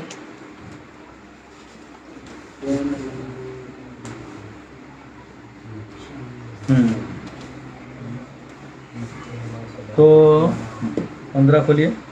युञ्जन्नेवं सदात्मानं योगी नियतमानसः शांति निर्वाण परमां मत्संस्थानम् अधिगच्छति। इस प्रकार शरीर, मन तथा कर्म में निरंतर संयम का अभ्यास करते हुए संयमित मन वाले योगी को इस भौतिक अस्तित्व की समाप्ति पर भगवत धाम की प्राप्ति होती है। कहाँ की प्राप्ति होती है, जब वो इस लेवल को पार कर जाएगा तो नेचुरली भगवान से प्रेम करेगा तो कहाँ चला जाएगा, भगवत धाम। और लेकिन कोई उसमें भी उसका अभी भी चित्त जो है इससे आकर्षित हो गया ब्रह्म के प्रधान रूपों में, तो वहां भी वो हट सकता है। इसलिए यहाँ पे भी डेंजरस होता है। ज्ञानी भी डिवेट हो सकता है, निष्काम वाला भी डिवेट हो सकता है। ये तीनों भी ना ब्रह्म परमात्मा भगवान तीनों का वर्षिपर हो सकते हैं। योग आप कुछ भी कर रहे हैं, आपका केंद्र कोई भी हो सकता है। बस ये वाला जो है ना वो ओनली भगवान है। ये वाला है वो भगवान से कोई लेन देन नहीं है, उसका डेमिगॉड से। ये थोड़ा डेमिगॉड और विष्णु मानते हैं, थोड़ा इसमें हल्का सा भक्ति का भाव आता है, हल्का सा। इधर थोड़ा और भक्ति का भाव है, थोड़ा और, इधर भी थोड़ा और, इधर पूरा समुंदर है। समझ में आया, हर चीज कैसे बढ़ रहा है लैडर में। ठीक है, तो 15वें में लिखा है, श्वेतशत्र उपनिषद में आता है 3.8 में, कम एव विदित्वा मृत्युमेति knowing him one surpasses death. एक बार भगवान के बारे में समझ में आ गया तो आदमी चले जाता है। और शास्त्रों में आता है निर्वाण परमम शांतिम। ये आप एक बार मुक्त हो गए तो असली शांति आपको मिल जाती है। हरे कृष्ण। ठीक है, 16 खोलिए। नाति अश्नस्तु योगोस्ति न चैकांतमश्नन्तः न चाति स्वप्नशीलस्य जाग्रतो नैव चार्जुन। हे अर्जुन, जो अधिक खाता है या बहुत कम खाता है, जो अधिक सोता है अथवा जो पर्याप्त नहीं सोता, उसमें योगी बनने की कोई संभावना नहीं। मतलब ये योगी तो मतलब आउट होते तो फेल ही हो जाएगा। मतलब इसका तो समझ रहे हो, मतलब इसको तो नींद वींद सब छोड़ छाड़ के जाना है, समझ रहे हो ना। ये तो फिर भी क्या अपना आराम से उठ जाएगा, जब माला ले लेगा। दिन रात एक ही हो तो सूर्य घूमने से दिन रात होता है। ये अपनी चेतना में सुबह 2 बजे उठ के भी चैंटिंग कर सकता है, रात को 12 बजे भी कर सकता है, इसके कोई। लेकिन तत्रार्पिता नियमित स्मरणे न काल, इसको कोई है। लेकिन ये योगी थोड़ा भी कम खाएगा तो प्रॉब्लम, ज्यादा खाएगा तो जरा ध्यान लगा रहे चित्त बीचे में। अरे ये क्या हो गया, ओह। कितना सोचना पड़ता है, क्या खाना है, नहीं खाना है, खट्टा खाना है, मीठा खाना है, नमकीन खाना है, कितना टेंशन है। ज़्यादा खा लिया तो प्रॉब्लम, कम खा ले तो प्रॉब्लम, कितना है प्रॉब्लम। तो ये कह रहे हैं कि ऐसा करेगा तो योगी नहीं कहलाएगा। और उतना ही नहीं तो ये, हाँ, तो यहाँ पे और एक शास्त्रों में आता है, कहा गया है पूरयेद आसनेन अशनेन्नार्धम तृतीयम उदकेन तु वायो संचारणार्थम तु चतुर्थम अवशेषयेत, कि one should fill the stomach half with food. हमारा पेट कैसा होना चाहिए, समझो ये पेट है तो इसमें आधा क्या होना चाहिए, खाना। Half with food, 1/4 with water, एक उसमें क्या होना चाहिए, जल, और 1/4 विथ एयर। उसको पचाने के लिए जगह तो दो, लाइक होता है ना पिस्टन, वो हिलने की जगह तो चाहिए ना थोड़ा सा, वो जो चल रहा है उसको जगह चाहिए। तो क्या होता है कि 1/4 फॉर मूवमेंट ऑफ एयर। अगर ये रखेगा तो ये बेस्ट डाइट है। हमारा क्या रहता है, ये पेट है और ये हमारा खाने का नली है, तो हमारा यहाँ तक रहता है। उसके ऊपर भी जो हमारे इधर तक जिब्बा में जो 2-3 दाने भी रहते हैं, उसको वापिस हम लोग गाय की तरह चला के अंदर डालते। थोड़ा बहुत चावल का दाना आता है और पानी इसको ढाल भर देते और वो फिर फोर्सफुली कच्चा बाहर निकलते। ये हाल है। और शास्त्र क्या कहते हैं, इतना खाओ आधा। अच्छा, अब आपको जोक बताता हूँ। हमारा पेट का साइज कितना जानते हो, ये जो आपको दिख रहा है वो चर्बी है, असली साइज कितना है, कितना है, कितना है, कितना है। तो खाना कितना खाना चाहिए, इसलिए भगवान ने प्लेट नहीं बनाया किधर, प्लेट हम लोगों ने बनाया। हमको भगवान ने क्या दिया खाने के लिए, ऐसा लीजिए खाइए, एग्जैक्ट आधा पेट जाएगा। महाप्रसाद गोविंद। किसके यहाँ भोज होता तो हम बोलते भाई मेरा पूरा पुण्य ले, लेकिन भोजन ठीक से दे। मध्व संप्रदाय में मध्वाचार्य कहते हैं कि नहीं, वो बाकी सब में हम सब करेंगे लेकिन इसमें कॉम्प्रोमाइज नहीं करेंगे, प्रसाद हम लेंगे। इसलिए वैष्णव लोग टेंशन नहीं लेते, क्योंकि वो क्या होता है, उनका प्रसाद क्या होता है, प्रसाद होता है, भगवान ने भोग लगा तो ज्यादा भी खाए तो शुद्धि करेगा। लेकिन ये योगी जो है वो कितना खाना चाहिए उसको, चलिए। युक्ताहार विहारस्य युक्त चेष्टस्य कर्मसु युक्त स्वप्नावबोधस्य योगो भवति दुःखः। जो खाने सोने आमोद प्रमोद तथा काम करने की आदतों में नियमित रहता है वह योगाभ्यास द्वारा समस्त भौतिक क्लेशों को नष्ट कर सकता है। तो ये क्या करना है, युक्त आहार और विहार, बैलेंस होता है। आहार और विहार कैसा करना है, युक्त करना है। अति में कहीं चले जाओगे तो नष्ट हो जाओगे। ठीक है, तो यहाँ प्रभुपाद लिखते हैं अव्यर्थ कालत्वम, जो भक्त है वो कभी भी समय बर्बाद नहीं करता, वो सही समय का इस्तेमाल करता है। ठीक है, हरे कृष्ण। यहाँ उदाहरण दिया जाता है रूप गोस्वामी का और हरिदास ठाकुर का। इन्होंने कुछ भी समय बर्बाद नहीं किया। हरिदास ठाकुर रोज 3 लाख नाम लेते थे, मतलब 192 माला, और रूप गोस्वामी ग्रंथों को लिखते थे और कभी समय व्यर्थ नहीं गवाते थे। ठीक है, अब कौन सा श्लोक है, 18 ना, 17, 18। यदा विनियतं चित्तम आत्मन्येवावतिष्ठते निस्पृह सर्वकामेभ्यो युक्त इत्युच्यते तदा। जब योगी योग अभ्यास द्वारा अपने मानसिक कार्यकलापों को वश में कर लेता है और आध्यात्म में स्थित हो जाता है, अर्थात समस्त भौतिक इच्छाओं से रहित हो जाता है, वह योग में सुस्थिर कहा जाता है। तो स्थिर कौन कहा जाएगा? जो इन सब से हटके बैलेंस मार लेता है, जो आपको अभी तक समझ में आ ही गया है। ठीक है, इसमें भागवतम का वो वर्ष आता है जिसमें भगवान कह रहे हैं कि प्रभुपाद जी समझा रहे हैं कि अम्बरीश महाराज का जो है ना सवय मन, हाँ, कि सब मन को कहाँ लगाना चाहिए, बुद्धि को कहाँ लगाना चाहिए, सब दिया हुआ है। हाथ से भगवान की पूजा करनी चाहिए, आंखों से उनका दर्शन करना चाहिए, श्लोक उसमें है, आप पढ़ सकते हैं। तो यहाँ पे बेसिकली क्या है, when consciousness stops all movements, इस स्थिति को कहते हैं विनियतम चित्तम, यानी इस चेतना से आप ये जो एक्सटर्नल एक्टिविटीज है इसको बंद कर देते हैं। वो स्थिति की यहाँ बात हो रही है। और अब उस स्थिति से क्या होगा, हिलता कब है, जैसे यहाँ से ये जो चेतना है ये सब को एक्शन में लाती है ना, आपने इसको ही क्या कर दिया, स्थिर कर दिया। तो आपकी स्थिति कैसी होनी चाहिए, ऐसी होनी चाहिए।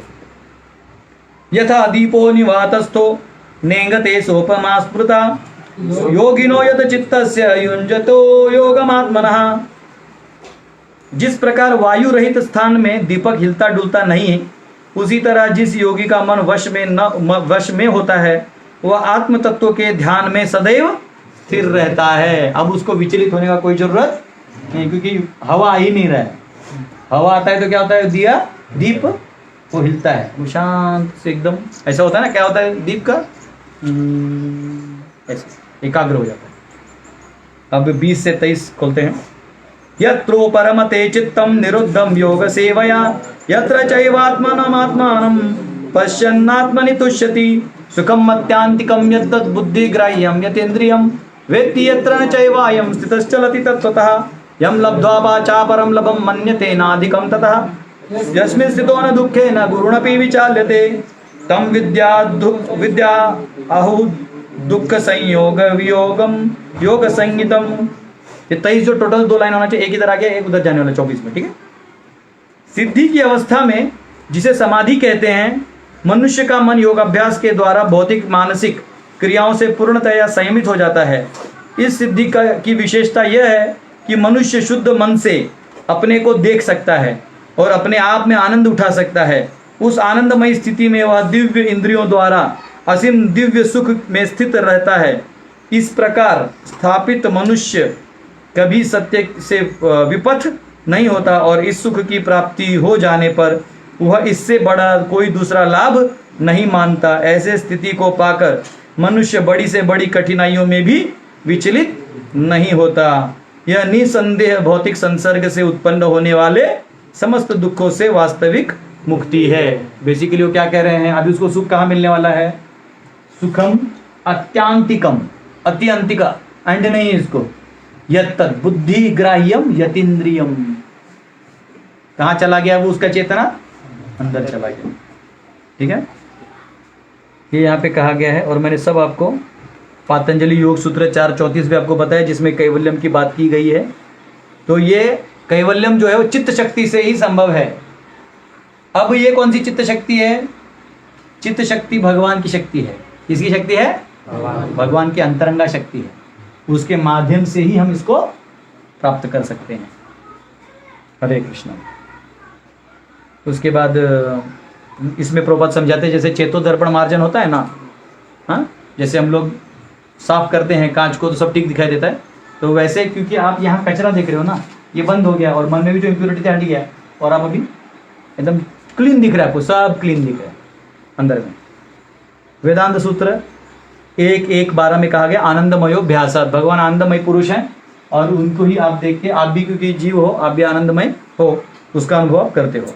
तो यहाँ पे प्रभुपाद जी समझाते हैं कि 2 प्रकार की समाधि हैं। कौन से 2 समाधि हैं, हाँ, संप्रज्ञात और असंप्रज्ञात। परपोट में देख, मेरे को देख के नहीं दिखेगा विजय, अंदर देख, हाँ, कौन से 2 है, संप्रज्ञात और असंप्रज्ञात। तो संप्रज्ञात जो है वो स्थिति आती है इसमें, ध्यान में 2 हैं। एक आ जाएगा जो transcendental position by philosophical angle, इसी चित्त को और ज्ञान से लेते लेते समझना संप्रज्ञात कहलाएगा। और असंप्रज्ञात में जो है वो इधर ट्रांसेंडेंटल, ये जो मटेरियल प्लेजर है इसको छोड़ना, इसको क्या कहते हैं, छूट गया, तो भी एक समाधि है ना। तो ये असंप्रज्ञात है और ये अंदर जाने वाला संप्रज्ञात है। और अंदर वाले में दो हैं जो प्रबंध ने नहीं लिखे, आचार्यों ने लिखे तो लिख लो। एक है सविचार और एक है सवितर्क। सविचार होता है सूक्ष्म और सवितर्क होता है भौतिक। ठीक है, तो सविचार होगा क्या बोलते उसको, ग्रॉस एकदम, जो इधर से अंडरस्टैंडिंग लेके आप जाते हो। और सवितर्क होता है लॉजिक से अंदर जाना कि ये सही है, ये नहीं है, ये नहीं है, हाँ, वो करते करते अंदर जाना।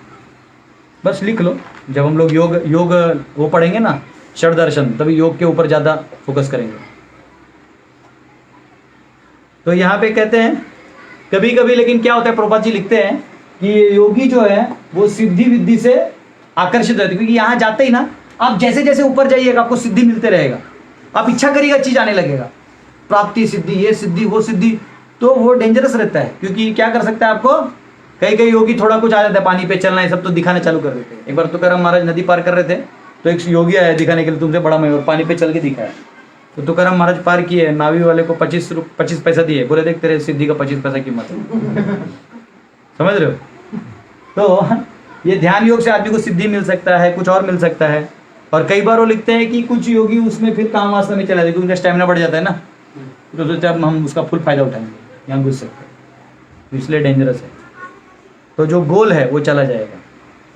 भक्ति योग जो है वो आसान है बंद करना, ये हमको समझ में आ गया। इसे क्या पता चला, इससे सबसे आसान क्या है, भाई चुपचाप उठो, जो बोला है किचन में सेवा करो, खाके भगवत धाम जाओ, है ना।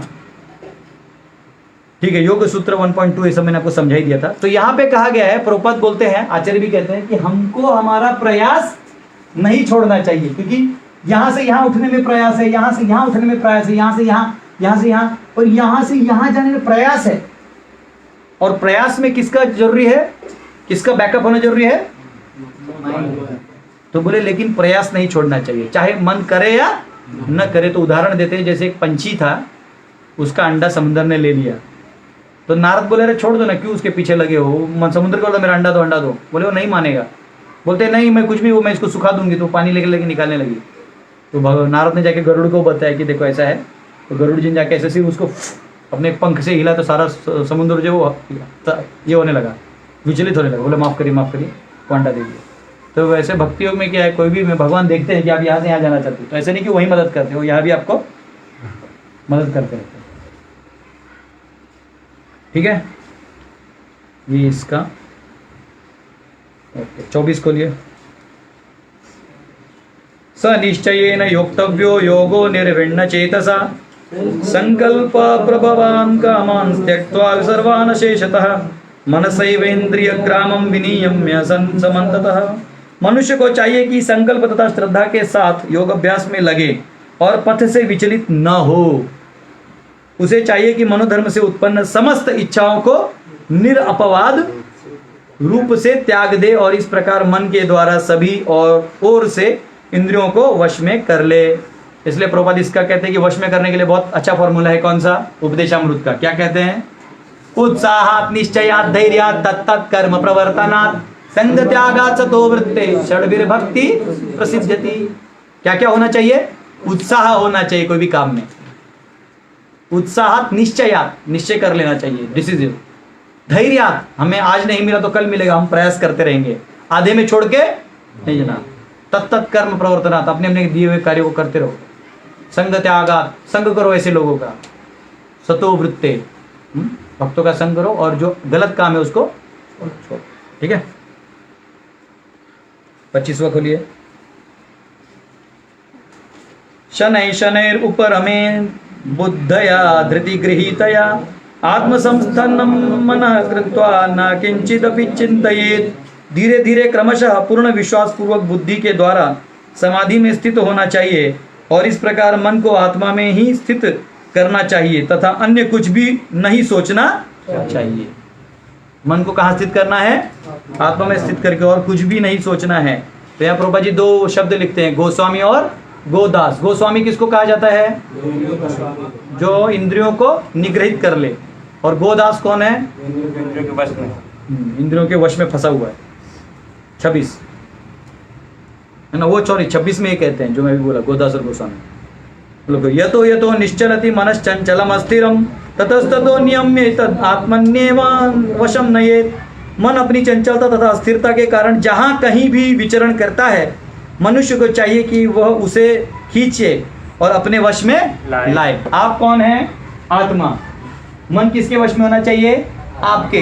ये मन ही आपको इंद्रियों के माध्यम से वश में कर रहा है, तो गलत है ना। तो कह रहे तुम उसको वश में करो। हाँ, कभी कभी मन बड़ा ही ऑब्स्टिनेट होते हो। आगे आने वाले अर्जुन सवाल पूछने वाले हैं। 27 को लो। प्रशांत मनसम येनम योगिनम सुखम उत्तमम उपैति शांत रजसम ब्रह्म भूत कल्मशम भूतम कल्मशम।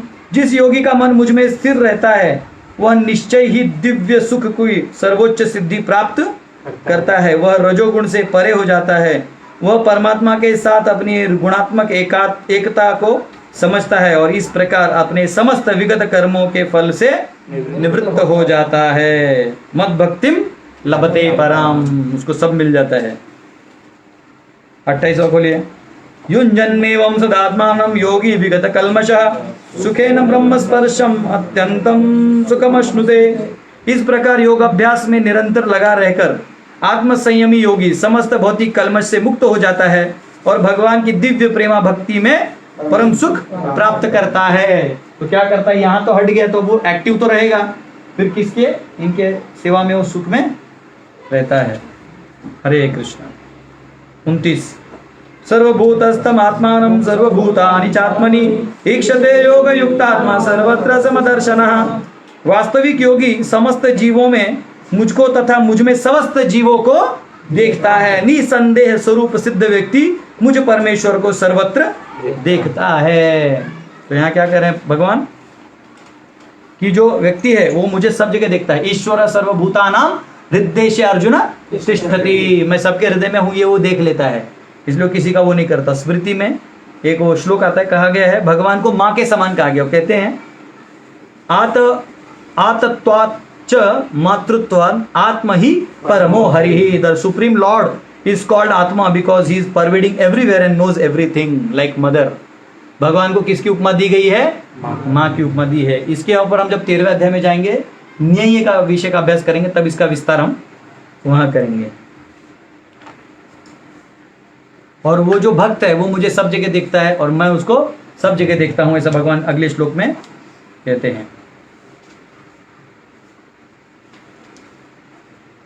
इसको लिए यो माम पश्यति सर्वत्र सर्वं च मयि पश्यति तस्याहं न प्रणश्यामि स च मे न प्रणश्यति।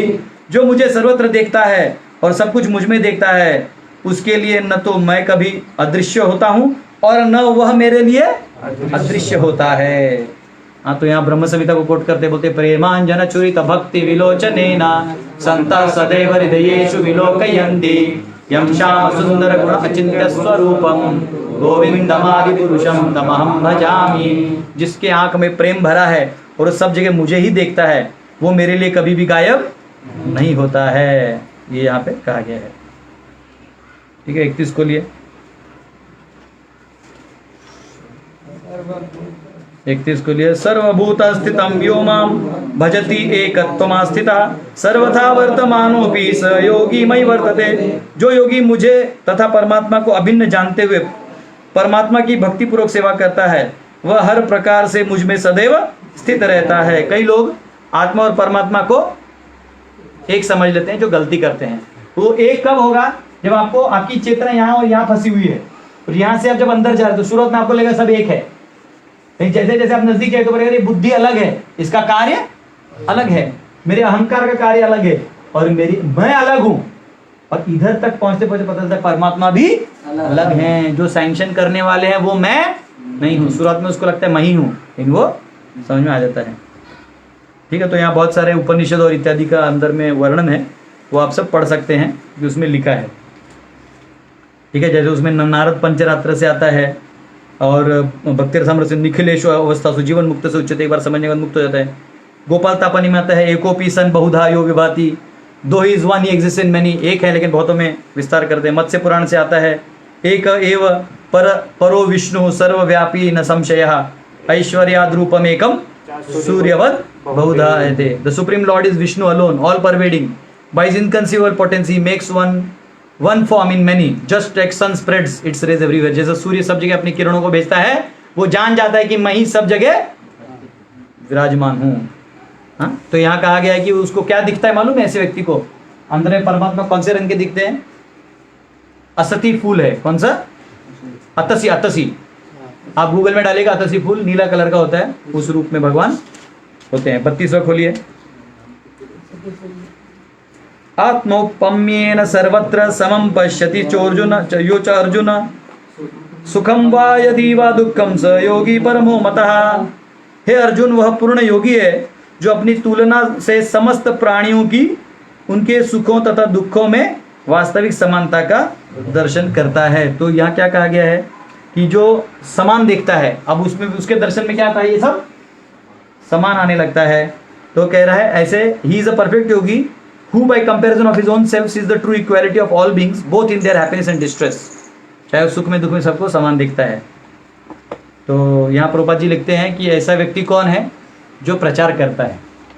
यहाँ 18 अध्याय का 69वां श्लोक है, जहाँ वो कहते हैं कि मुझे वो सबसे प्रिय है जो मेरे इस ज्ञान को जाके सबको बताता है, क्योंकि यही सबसे बड़ा चीज है. जीव इस संसार में फंसा हुआ है. तो यहाँ वो कहते हैं. ठीक है,